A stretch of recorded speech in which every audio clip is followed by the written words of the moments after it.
Hey guys, welcome back. This is Ginny from Polly's Paper Studio, and you're watching day 1 of our 12 Days of Christmas in July series. I'm so excited to be sharing these holiday projects with you. Today, I was fully expecting to get on complaining about the weather because we've had the most oppressive humidity ever, but it broke last night and it is just the most lovely day, and it inspired me to work with these beautiful, brighter, cheerful colors. This little mini album is similar to one I have made recently, but there were so many requests for a tutorial that I thought, what a perfect time to come in and show you how the base was created so that you can make Christmas books of your own. And it doesn't have to be Christmas, it can be any theme you like or any holiday. And this is so simple and easy that you will be making lots of them. I'm using this beautiful Joy to the World collection from Graphic 45, and at the end you'll find links in the description for all of the brands I'm using today, so you can check out all the details there. So let's get started. So I'm going to start with my envelope punch board to create the base for this book, and I want to follow the instructions for a card that measures 4 by 5.5 inches, and it tells me to cut my paper at 7.5 by 7.5 and then score it at 3 3/8. So I've done that ahead of time because it's very loud, but you just want to line it up here and then punch it and score, and then line your next punch up with the previous score line. So get that in there and measure that and then score and punch all the way around. I have also cropped the corner of one of these pieces, and then I have 2 envelopes that are created for the outside cover. You do want to go back after you fold your crease lines and reinforce that with a bone folder because you do want to remove a bit of that bulk. I've got some adhesive here, and what I want to do is I want to fold in the top flap of the envelope and then the sides as well. So this adhesive can only come up so far because you don't want to accidentally seal up your envelope, but once you have that in place, you would go ahead and press that down. So essentially you're just sealing the lid to the envelope inside. Now, of course, you could probably find envelopes and skip this step, but I do recommend making your own because you have some control over these being exactly the same. And then the thickness of this paper is going to help you achieve that bulkiness and sturdiness that you want for your cover. Now I have both of these done, and I'm going to pull the adhesive off the back. I'm just using that double-sided adhesive tape. And then I'm going to bring in my second piece. So we've already got 2 that were 7.5 inch squares, and we made 2 envelopes. So the next piece to bring in is going to be 110 pound cardstock. I have this cut at 5 1/4 because that's what the envelope height is going to be now. And then I measured twice the distance of my width and added 3/4 of an inch. So now this back strip, which will be the outside cover, is going to be 9 1/4 inches. Now you could score it ahead of time and then add these pieces on, but I find that measurements get a little bit weird once you start scoring, and it's just easier to attach your envelopes first and get those lined right up. Remember, you've got that double-sided adhesive already on there. And then put your other side on. Remember that we're going to use these sleeves, so they do have to face out. Now you can come back in with your bone folder on your scoreboard and just line that up to a score groove where the bottom of the envelope falls, and go ahead and score that. I'm going to flip it because I'm right-handed and I just think it's a little easier to get lined up, and score the other side. Now I've got everything lined up exactly where I want it, and nothing sticks out the sides or becomes higher or lower than the cover. So now you can see we've created a solid piece around, and then there's 2 pockets inside with a large gap in the middle. That is very important to have because we're going to build in so much bulk from the layers. You really need this space. So the next components are these. They're basically card bases, and I picked a 65-pound weight for these. Just so that they would be nice and sturdy. And then I scored each sheet. So it is going to be 5 inches tall by 8 inches wide. I scored it at 4. I have 2 of these now that will be 4 by 5 inches. And each of these will slip into the pocket on the side.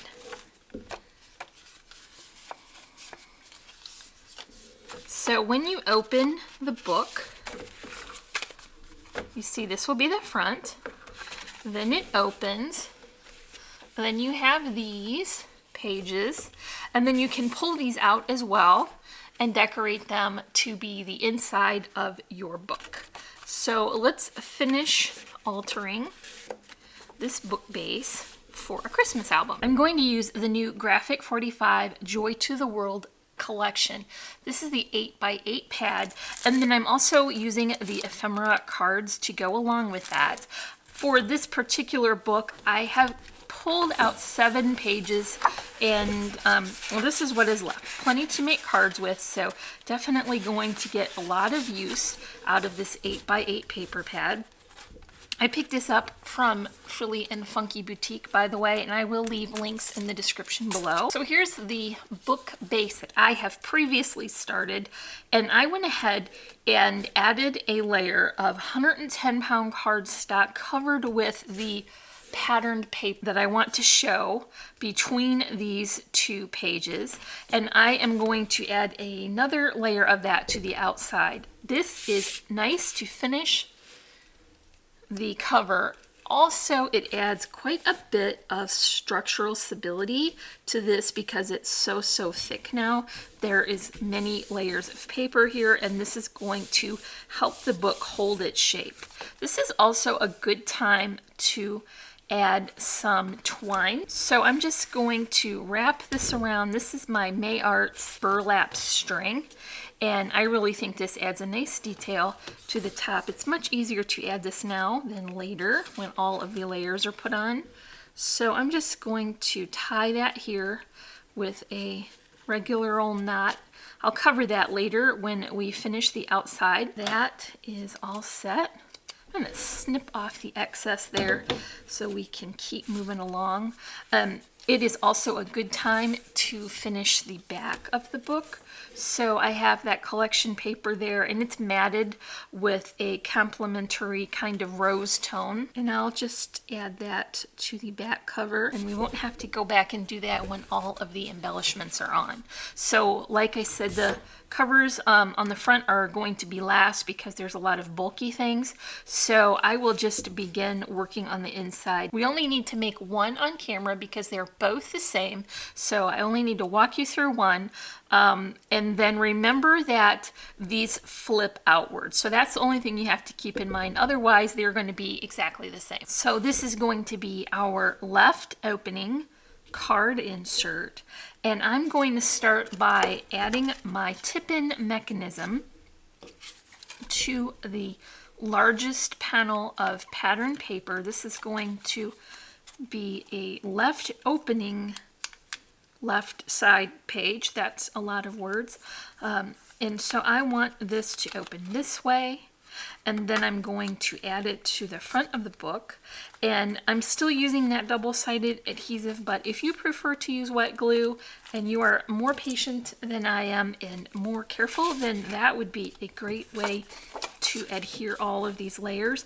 I found that it's just a little bit easier to measure up the longest side rather than the shortest one to get it square.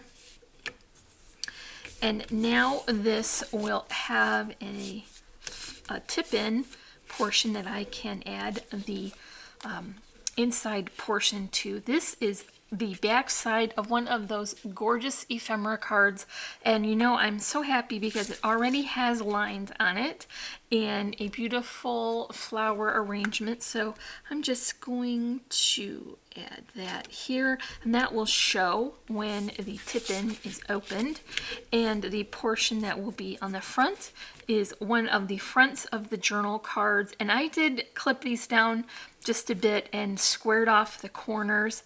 This top portion is going to be adhered with the double-sided adhesive foam so that we can build up the dimension, and that's just going to get centered right onto the front. Now I want there to be a bit of a photo frame, so when this is open, it's going to reveal a pretty little white die cut piece that has a scalloped edge and a bit of stitching. And I think if I measure it or line it up here, I think that would be the best way to get it aligned where I want it. And then just go ahead and close this up, and I know that will be right where I want it. There was a portion of one of the cut apart sheets that has these much smaller little images, and I think it would look pretty if it were to kind of stick out here, and then I can use it as a tuck spot, so it will remain in place but only adhered on the side so that you could add your picture behind it. So I'm going to rely on a little bit of this wet adhesive just for this portion because I know it will be secure and stay in place. So let's put that here. And then with the wet adhesive, you do want to give it a minute to set up. So just a little pressure there and it will be nice and secure. For the insides, I have cut the pattern papers from the same 8x8 sheet. So there's two sheets of the same pattern, and when I open the book, I'm just gonna open this. This is the other side. When I open this book, you see how this side will show here and this side will show here. So I don't want the same image to be showing when it opens. So I'm gonna start with this beautiful floral and angel image, and then I'm going to add the stripe pattern to the bottom just as a added detail, and then this side will get the bells and the banner.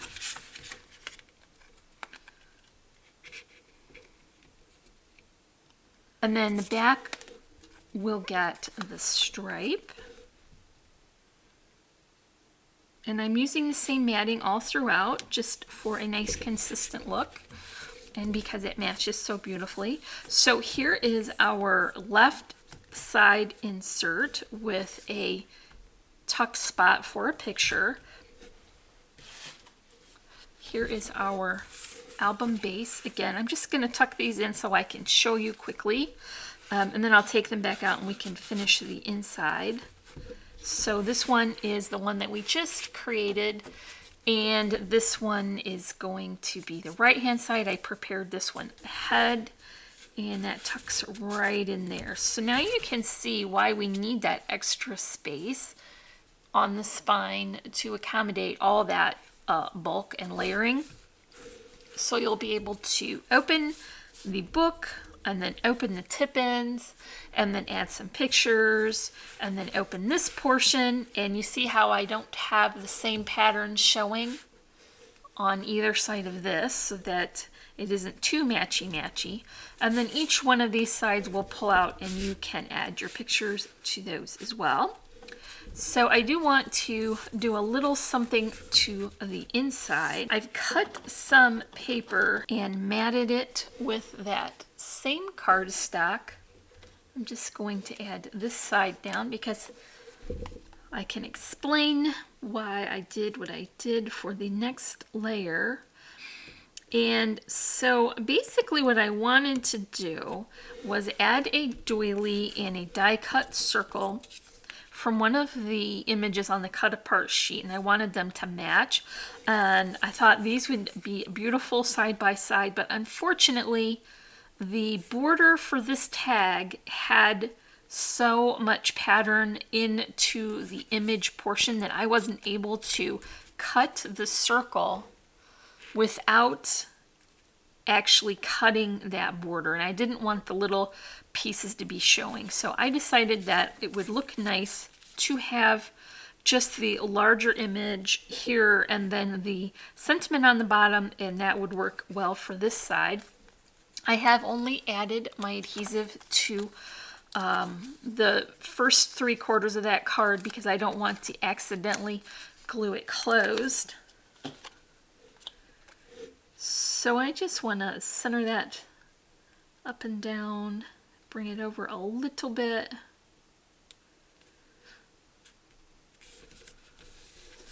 And that is the full image on the one side, and then I can tuck this portion in, and you will see that when you open the layers.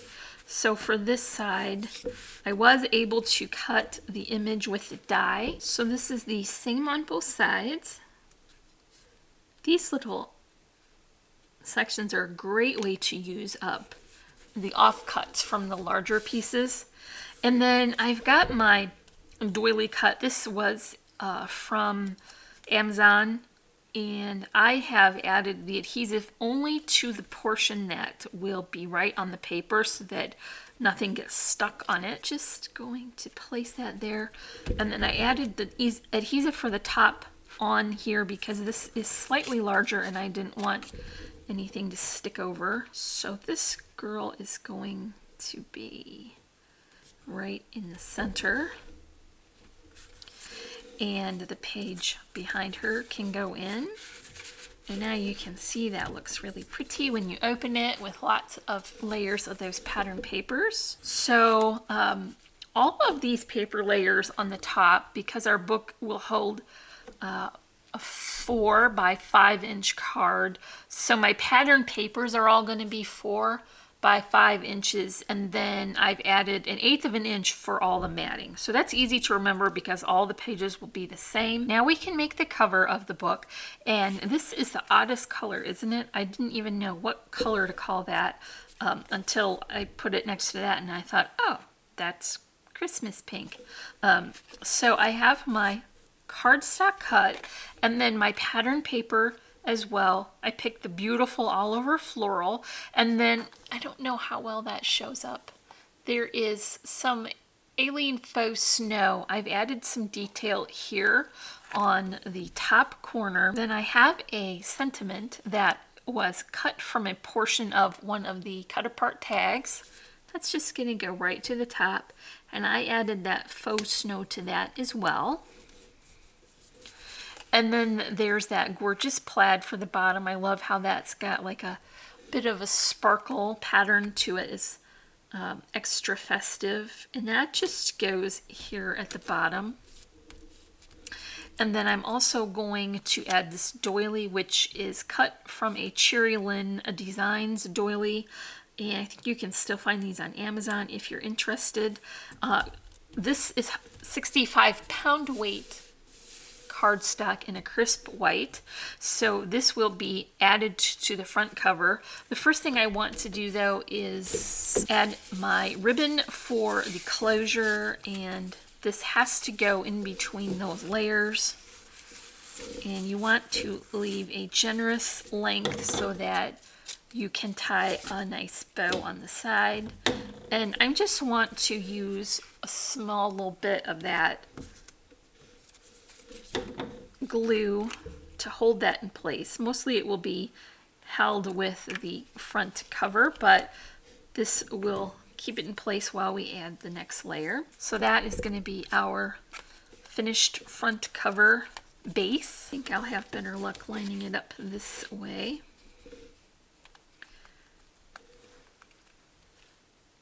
That will be easier to adhere the next layers. So I have my focal image, I used the same plan with the circle die and cut out the focal image. I kind of adjusted it so that I knew I was going to have more flowers over here, and that way I wouldn't lose as much of the focal image. I've put the faux snow on that as well. And then I put beautiful gold stickles on the golden sections and highlighted her wings and a little bit of the frost on the tree with just clear stickles. There is a clip added here with some pretty little Christmas charms, and these are also from the Funkie Junkie boutique. And I've notched the foam out. I wanted to build up the layers, so I just clipped out this portion so my clip would lay flat. And now I'm going to just add this to the center. I want to use the wet adhesive for that because it's the foam needs a little bit of extra help. It doesn't really seem like we could be back into Christmas in July already, does it? But seems like the years just keep going faster. And I thought once my kids were out of school and we weren't going to soccer and Boy Scouts and tennis and band practice, that there would be more time to do all the things, but it doesn't really seem to work out that way. When you're using the wet glue, just give that a bit of time to adhere down and be secure. Now I'm gonna just bring in my flowers here, and these are the ones that I showed yesterday. I created these in my prep day. I showed these on Instagram and on Facebook, so if you are not following me over there, you should be, because then you would have got a sneak peek. And I had just originally created the flowers plain with the stamens, and then today I came in with the extra stickles and glitter, and then I put some faux snow on there as well, just to kind of make them a little bit more festive. I had these holly leaves cut as well. I tied some bows here, and then there's also very delicate looking snowflakes. These are like wood veneer, and I painted them white to coordinate. And I'm going to add this right here to the corner. And now you can see why I have adjusted that focal image so that I knew I wouldn't be covering up too much of her. I know there's a lot going on with these flowers, but we do plan to have a day where we're showcasing all of the holiday foliage and how to arrange it. So you want to make sure you come back for that. I don't know what day it's going to be on quite yet, but I will go into much more detail of how I create these arrangements. And so this is just going to be added so much beautiful dimension. Once you've got it added, you can pop up some of these flower layers again to poof it back up. How this clip looks a little bit plain. So let's bring in another one of those handmade flowers with some of the holly leaves and another twine bow and a vintage button, and that can just go right here on top. Then to finish the spine, I have tied a bow with this beautiful taffeta ribbon. This is also from Really Reasonable Ribbon, as well as this twine. I've topped it with a vintage button and then a few more of those beautiful bronze charms from the Funkie Junkie boutique. And that finishes off our cover. We can wrap that ribbon back around and tie it up. So that's our first project for 2019, 12 Days of Christmas in July. We made a beautiful mini album using the Joy to the World paper collection from Graphic 45. And I would be so thrilled if you would come back and join me for the rest of the series. We have lots of great projects planned. If you enjoyed this video, make sure you give me a thumbs up and leave me a comment. And if you're not already, I would love for you to subscribe. As always, I'm wishing you a happy and productive day, and I thank you so much for watching. We'll see you in the next video.